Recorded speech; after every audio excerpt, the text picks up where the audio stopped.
Let's take 3 more questions. This is related to healthcare. If we had, sorry, I've always thought that if we had universal healthcare for people in the lower end of the income scales who often stay in jobs that may not be the best jobs because of the benefits of healthcare, if they still exist, that is.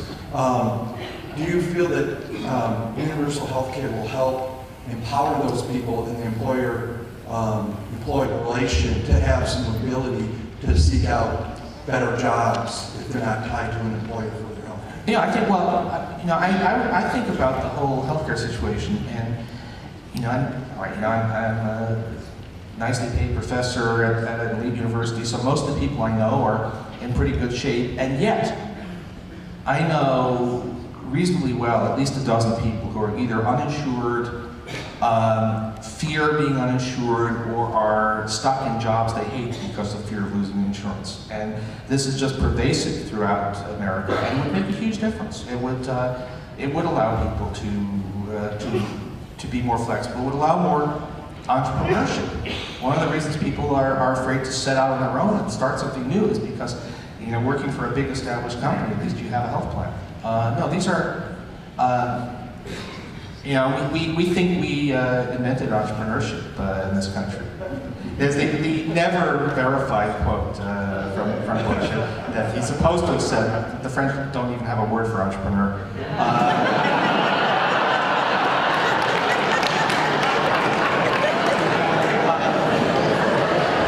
It's not clear that it's apocryphal, but it is great.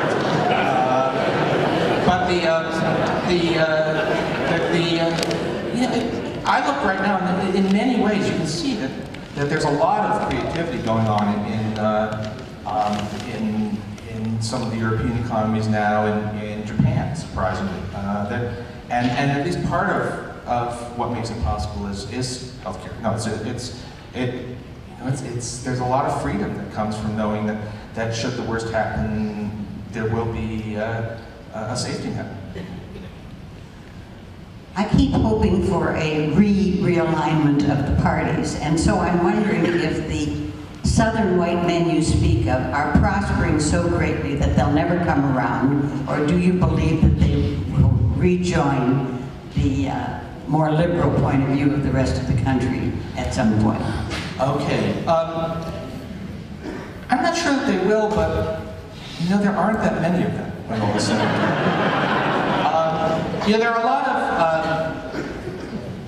it's weird, actually, how much the American political class thinks that you need to cater to the opinions of groups that are diminishing minorities.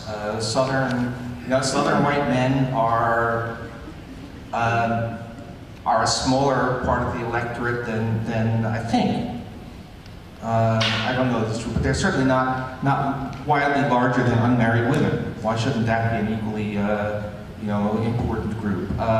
Someone recently pointed out where we still talk about farmers. We really have to worry about the farmers, and by all means, you should worry about them because they're Americans. But the idea that they are a especially important part of the political scene, and apparently, according to the latest numbers, there are in America now more World of Warcraft players than there are farmers.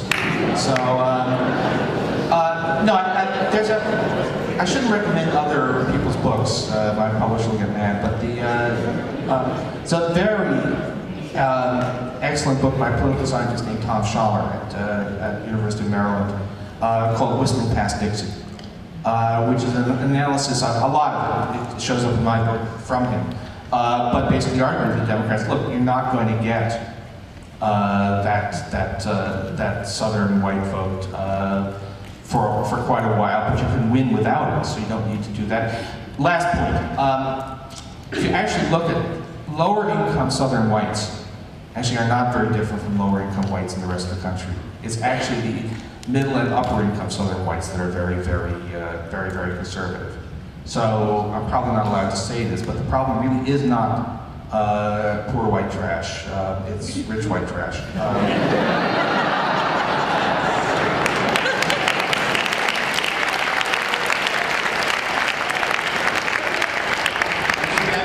But there's one more question. You dangled the bauble in front of us a little while ago that you might know who really Ronald Reagan was. Oh, Could you tell us? yeah, let me tell you, this is actually, who was Ronald?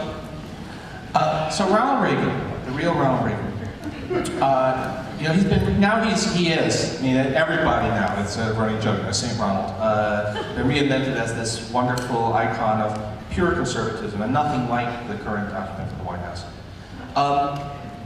The reality is that certainly up until he got to the White House, actually Reagan in the White House was not quite as bad as you might have feared, but his political career and the way he led the movement is remarkably ugly. So you want to look, there was a 1964 speech, Time for Choosing, he made for Barry Goldwater that made him a national figure. It's actually David Broder of the Washington Post called it the most influential political speech since William Jennings Bryan's Cross of Gold speech. And you can read it, and it is astonishingly mean-spirited. So he makes fun of John F. Kennedy for saying that millions of Americans go to bed hungry each night, and Reagan says, well, they were probably all on a diet. It's got a proto-version of the welfare queen story, which later on, in the 1970s, Reagan was best known for going around talking about the welfare queen driving her Cadillac, which was, of course, made up. And he never said what color she was, but he didn't have to, right? 1980, Ronald Reagan began his presidential campaign, not with a speech on tax cuts, not with a speech on fighting communism, but by going to Philadelphia, Mississippi, where the civil rights workers had been murdered, and giving a speech and saying, I believe in states' rights.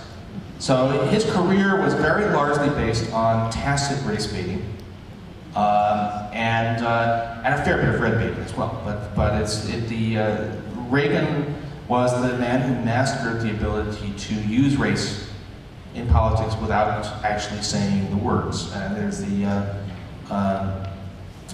so it's an ugly story. It was not uplifting at all. He was, and actually in office, part of the reason his administration wasn't as bad as might have been, although we've swept a lot of stuff like Iran-Contra under the rug as well, is that he had Democratic Congress. People forget that he tried very early on to gut Social Security. He just got pushed back so hard, so fast, that it vanished down the memory hole. But the way I like to say it actually is that in the end, all the conservatives now say, oh, well, Bush wasn't really, in all the respects that matter, George W. Bush is Ronald Reagan's natural son. I want to thank